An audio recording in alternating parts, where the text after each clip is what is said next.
Oke, nanti eh, oke, siap.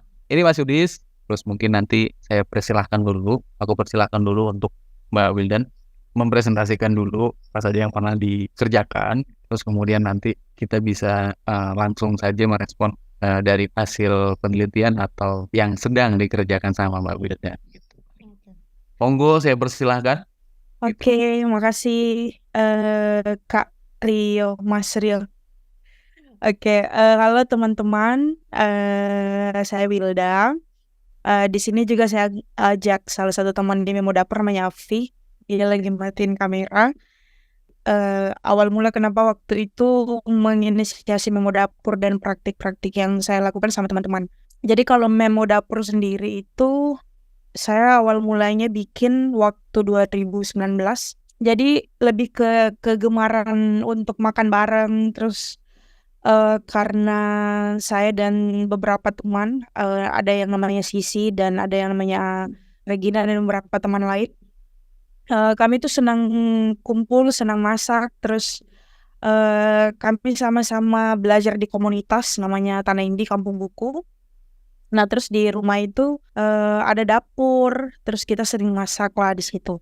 Kemudian bersinggungan dengan pertemuan-pertemuan dengan buku-buku, karena Kampung Buku itu perpustakaan komunitas yang di sana ada banyak arsip-arsip lah yang berhubungan sama Sulawesi Selatan, terus berhubungan sama Indonesia Timur. Waktu baca arsip-arsip itu, oh ternyata belum pernah ada yang bicara tentang makanan gitu. Tapi waktu itu sebenarnya fokus awalnya bukan bicara tentang si kulinernya. Jadi waktu itu cerita awalnya bukan mau meneliti, bikin grup itu buat meneliti tentang makanan.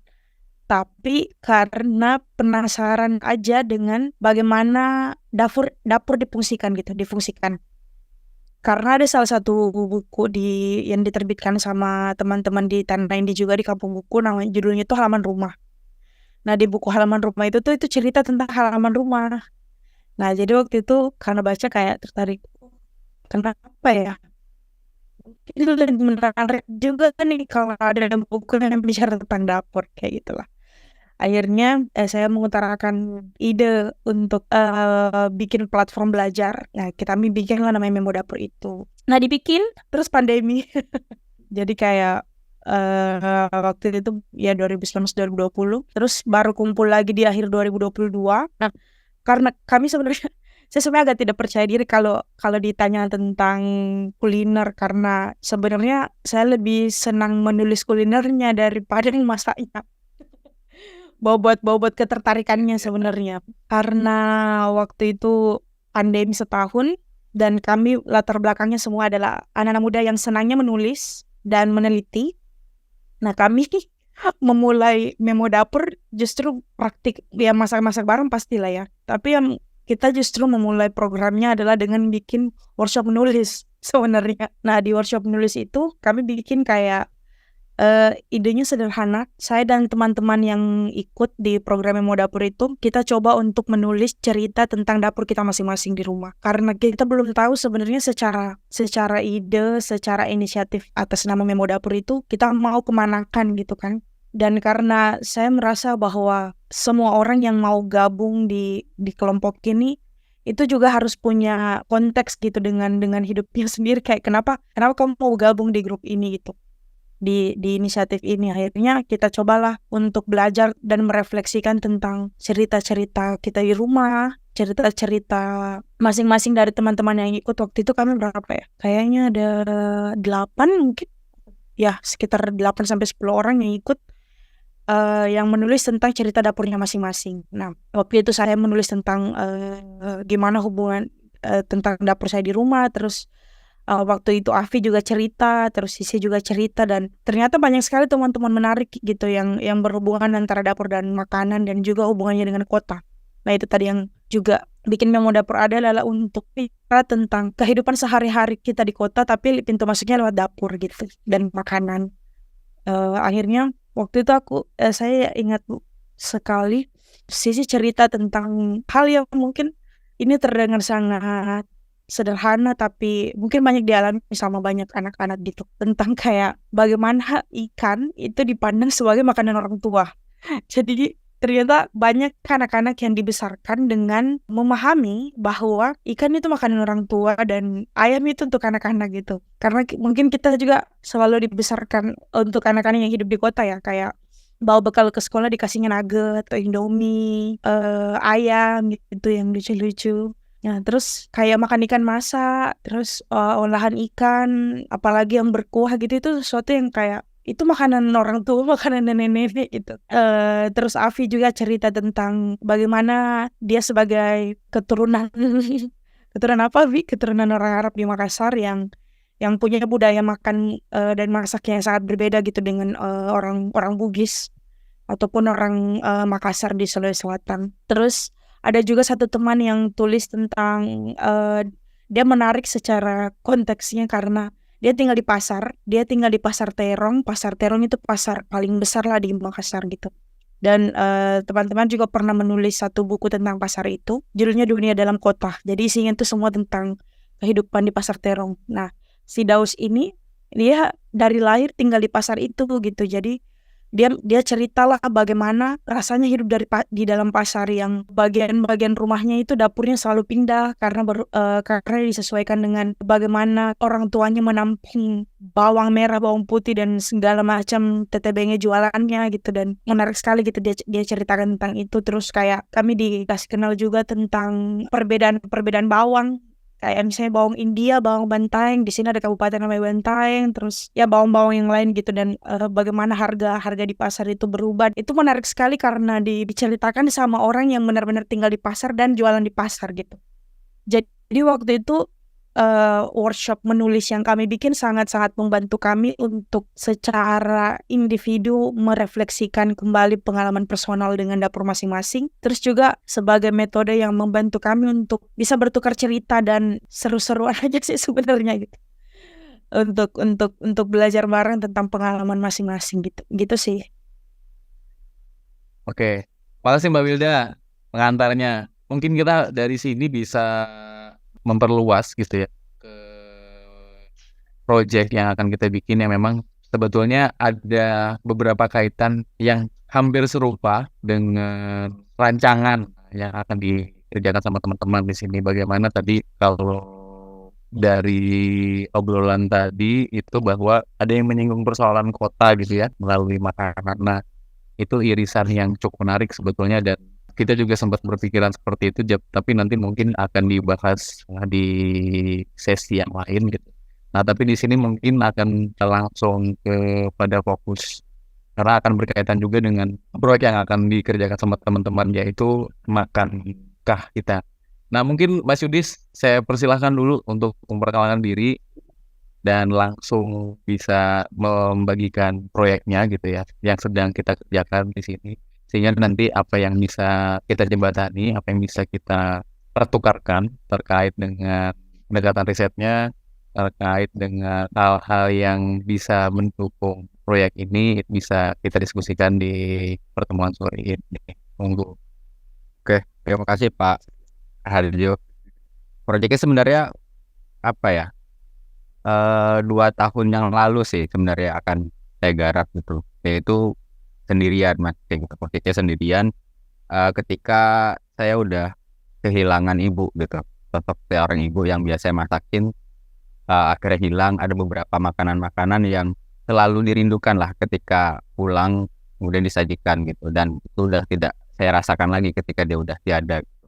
Kemudian beruntungnya karena dari kecil sebenarnya saya cukup dekat dengan ibu dan dapur gitu. Waktu masih SD lah ya. Dari umur sekitar 6 sampai 12 tahun gitu.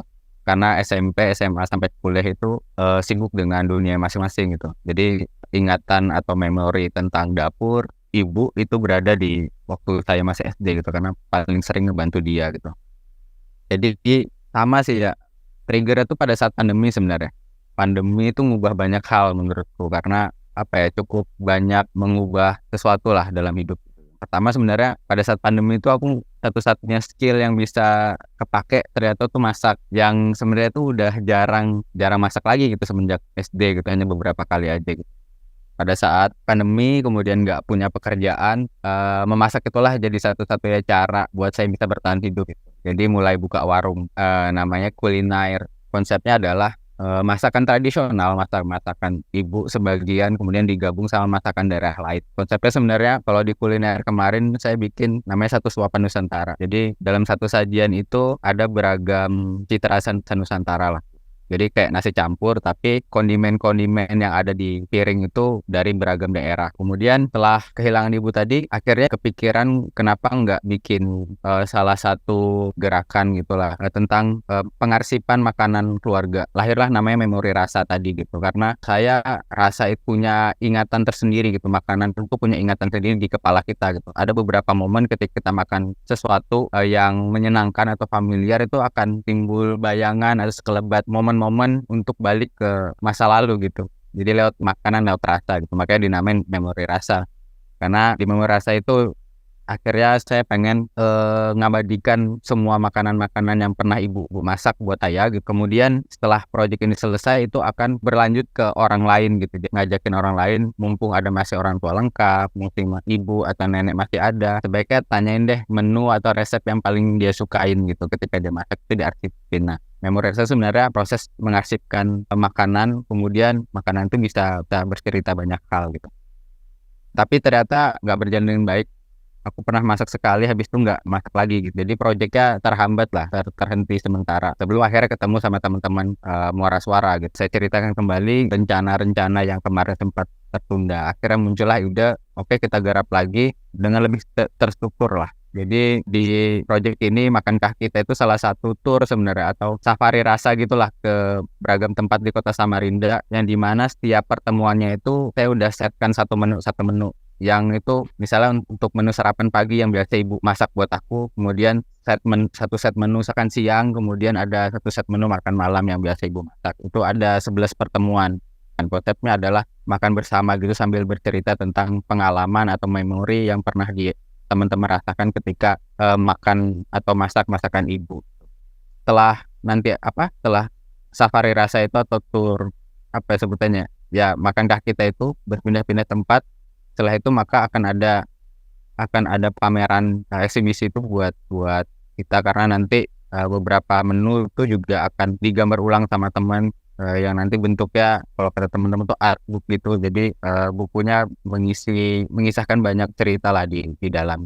Nggak cuman buku resep sebenarnya, jadi jauh lebih dari itu gitu. Kemudian di samping itu juga sebenarnya ada beberapa sudut pandang yang bisa dikritisi gitu, karena ada beberapa bahan baku yang biasa dimasak itu sekarang udah mulai susah didapatkan, karena memang kalau di Kalimantan biasanya itu memang tumbuh liar ya di hutan, atau tumbuh liar ikan-ikan itu di sungai gitu, tidak ada dibudidayakan. Dan ada beberapa ikan atau ada beberapa tanaman atau tumbuhan yang biasa dikonsumsi oleh masyarakat itu sekarang udah mulai sulit didapatkan. Jadi kita juga akan berbicara tentang punahnya makanan lokal lah, atau varietas lokal yang biasa dikonsumsi oleh masyarakat di Kalimantan Timur, atau lebih tepatnya di Samarinda atau Kutai Barat kalau di tempat asal saya gitu. Ke depan akan bilang ketika itu tidak tempat kita arsipin. Jadi ini salah satu cara buat kita ngarsipin kalau misalnya ada beberapa bahan yang memang ternyata itu dari dulu bisa dikonsumsi gitu. Karena ada banyak sebenarnya, ada tanaman-tanaman liar yang nggak banyak orang tahu ternyata itu bisa dimakan. Jadi itu juga penting buat kita kasih tahu ke orang-orang kalau mengenal makanan itu bisa dibahas banyak hal gitu. Nggak cuma tentang enak, nggak enak, atau bentuknya bagus atau enggak platingannya gitu. Tapi lebih dari itu gitu. Dia menyimpan banyak cerita tentang memori kita terhadap makanan, tentang kebudayaan, tentang kebiasaan, bahkan tentang lingkungan sekitar kita. Ketika ada perubahan maka makanan atau piring itu juga akan berubah gitu. Itu sih Pak, kalau dari saya. Oke, siap antaranya. Makasih Pak Yudis. Aku menandai dari kedua pembicara di sore hari ini. Yang pertama Pak Wilda itu tadi udah nge-mention bahwa kita bikin projectnya itu meskipun memasak gitu ya, tapi bukan lewat memasak gitu, tapi lewat tulisan gitu ya. Nah sementara si Yudis ini gitu langsung dengan memasak gitu ya. Jadi nah yang sebetulnya ini juga menjadi menarik mungkin kalau tadi tarikannya dengan kota, kayak misalnya tadi di-mention soal perbedaan budaya memasak gitu ya. Nah, mungkin di sini yang coba pengen aku pantik gitu ya. ini dari Wilda sendiri itu punya grand design nggak sih sebetulnya? Jadi yang mana yang memungkinkan untuk dilanjutkan, yang mana yang sangat potensial lah, yang bisa dibilang seperti itu. Terus kemudian nanti kita kembangkan lebih lanjut gitu dari yang sudah dilakukan lewat lewat tulisan dari teman-teman yang disebutkan tadi, Mbak. Oke. Ya, jadi kalau workshop kemarin itu memang sebenarnya kita mulai dengan menulis aja ya. Jadi karena ini juga inisiatifnya dari awal tidak pernah dibikinkan kayak master plan, kita mau bikin ini, bikin itu sesuai dengan temuan dan ketertarikan dari kami aja sebenarnya. Jadi tapi kami kemarin bikin satu jadi ada situs kalau yang dibikin sama teman-teman di Makassar itu namanya Makassar 0 Kilometer. Nah, jadi Makassar 0 Kilometer itu adalah website jurnalisme warga. Jadi semua orang tuh bisa menulis di situs itu gitu.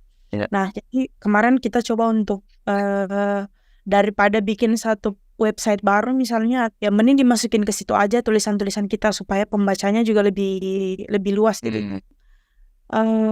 Setelah itu kita juga beberapa kali kerjasama dengan teman-teman seniman, kayak kami kerjasama dengan satu seniman dari mana ya? Dari Belanda. Dia itu tertarik untuk meneliti tentang mie Indomie, tepatnya Indomie. Jadi kemarin kami bikin workshop bikin mie yang benar-benar dari flournya, dari terigunya sampai jadi mie, dan itu kayak workshopnya hampir 8 jam apa 9 jam gitu proses bikin mie-nya gitu. Dan kemarin itu menarik sekali karena ternyata dari cuman bicara tentang si terigu itu, lalu kemudian kita belajar bikin jadi mie, kita mengobrolkan banyak sekali hal yang berhubungan sama politik dan kebiasaan makan gitu. Kayak misalnya kenapa gitu mie itu harganya murah banget dan kenapa bisa kita suka sekali makan mie gitu, dan apa yang terkandung di dalam situ. Apalagi kan sebenarnya gandum tidak tumbuh di sini kan gitu. Jadi itu kan persoalan paling mendasar karena bahan utama si mie itu tidak tumbuh di sini. Dan ya kita bicarakan banyak sekali hal yang berhubungan dengan itu. Terus kayak misalnya dari membahas mie itu kita bicara tentang bagaimana kita membayangkan sama-sama tentang apa yang akan kita makan di masa depan. Apakah kita harus makan misalnya kalau di Makassar ada coto, nanti ada coto saset misalnya kan, atau kayak coto pakai mozzarella gitu kan. Semua hal kan sekarang kayak dikasih keju gitu atau di obrolannya jadi meluas kemana-mana. Tapi juga tentu bicara tentang akses pengetahuan sih, kayak itu kan pasti kalau makan Indomie ya udah pasti itu tidak sehat gitu. Tapi kan sebenarnya lapis-lapis lain yang juga perlu kita lihat. Jadi sebenarnya kita mulai dengan menulis, sebenarnya banyak sekali bentuk-bentuk lain yang bisa dieksplorasi. Kalau dari kami karena basicnya menulis dan riset itu, jadi lebih fokus ke itu. Berarti ini sangat memungkinkan juga nanti beririsan atas apa yang pernah disampaikan sebelumnya dengan Pak Yudis ya, bahwa kita besok itu nanti jangan-jangan udah nggak ada lagi. Nah ini mungkin kalau ini adalah pertanyaannya besok kita makan apa, tapi kalau Yudis itu bilangnya besok itu kita pakai bahan apa gitu ya. Besok jangan-jangan resepnya nih udah nggak ada lagi. Terus mungkin juga sangat beririsan dengan pola-pola resep yang siap saji gitu ya, sehingga itu sangat mungkin merubah mungkin dari perspektif Yudi sendiri sebagai pelaku yang membuat proyek ini sekaligus mengasipkan melalui makanannya, itu jadi sangat berubah karena ini jadi dua hal yang beririsan di dalam proyeknya Yudis, yaitu terkait dengan soal mengecap dan soal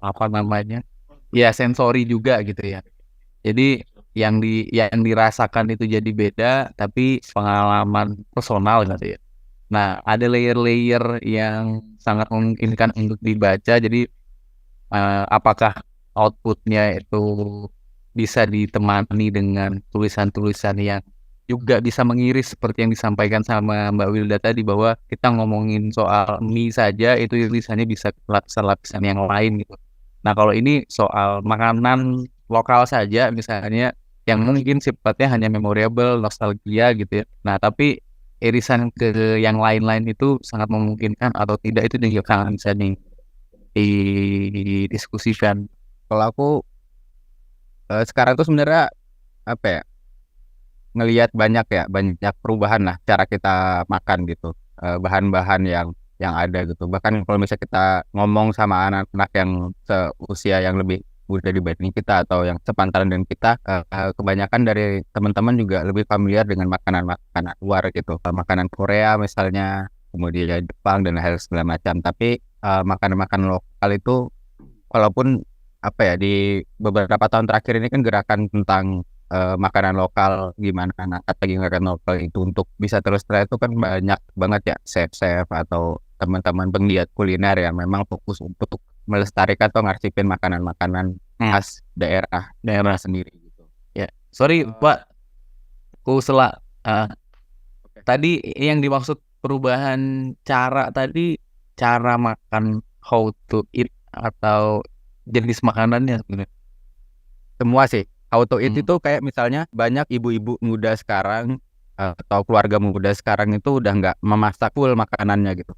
Sekarang kan banyak frozen food, itu jauh lebih simpel dan instan sebenarnya masak makanan itu gitu. Jadi mereka tidak pakai bumbu-bumbu yang ditumis lagi atau ditumbuk atau diulek, karena ada bumbu jadi udah gitu. Hampir semua jenis makanan kayaknya udah ada bumbu-bumbu jadinya gitu. Jadi pada akhirnya sebagian dari kita karena udah ada bumbu jadi tadi juga nggak kepengen atau nggak punya niatan untuk belajar gimana sih cara bikin rawon misalnya atau bikin sop, karena udah ada bumbu instannya juga gitu. Tinggal beli, tinggal cemplungin udah jadi gitu. Sesimpel itu. Tapi itu ternyata yang menghilangkan pengetahuan turun-temurun, saya pikir gitu. Karena kan biasa setiap keluarga tuh punya kan resep andalan lah, dari neneknya turun ke ibu turun ke anaknya gitu.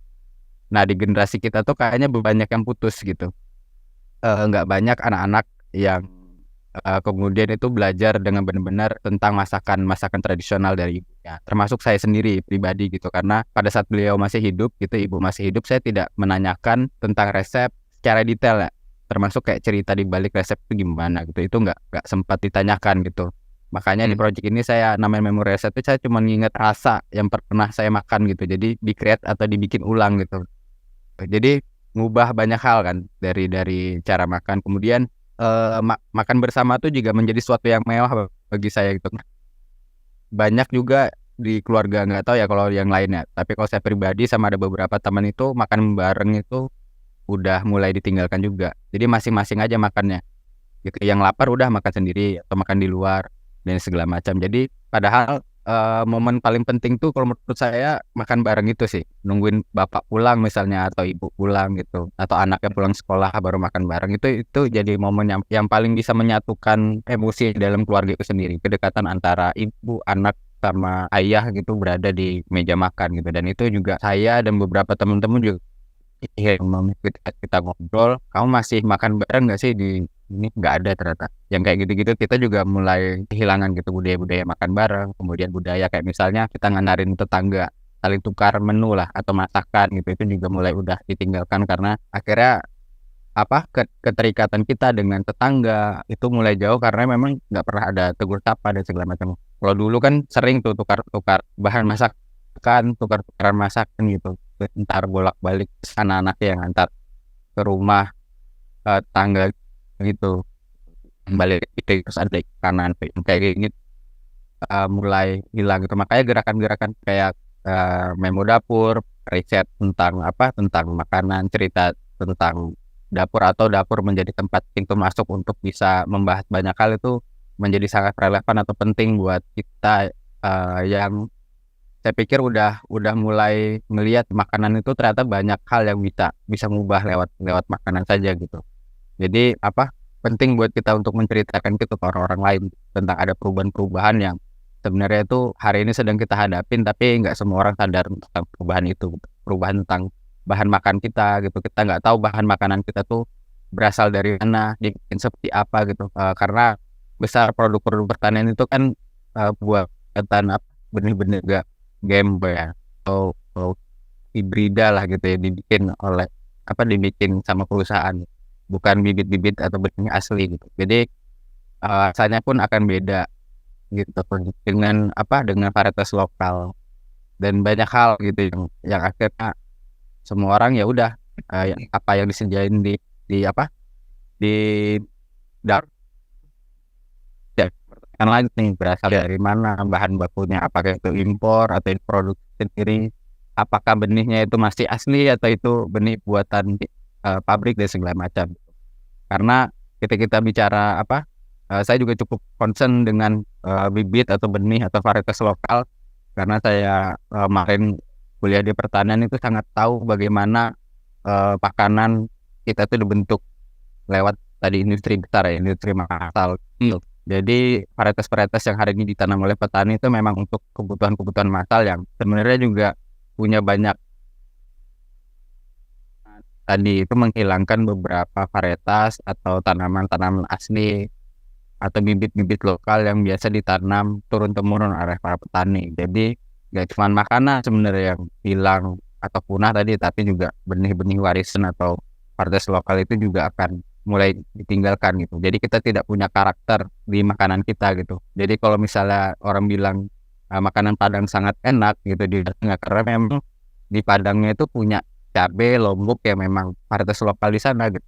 Beda dengan kayak misalnya warung-warung Padang yang ada di Kalimantan atau di luar kota karena cabai berasal dari daerah aslinya gitu, pada varietas aslinya gitu. Oke, siap. Mbak dan Mbak Sudis, mungkin kita akan sedikit mengorek lagi ya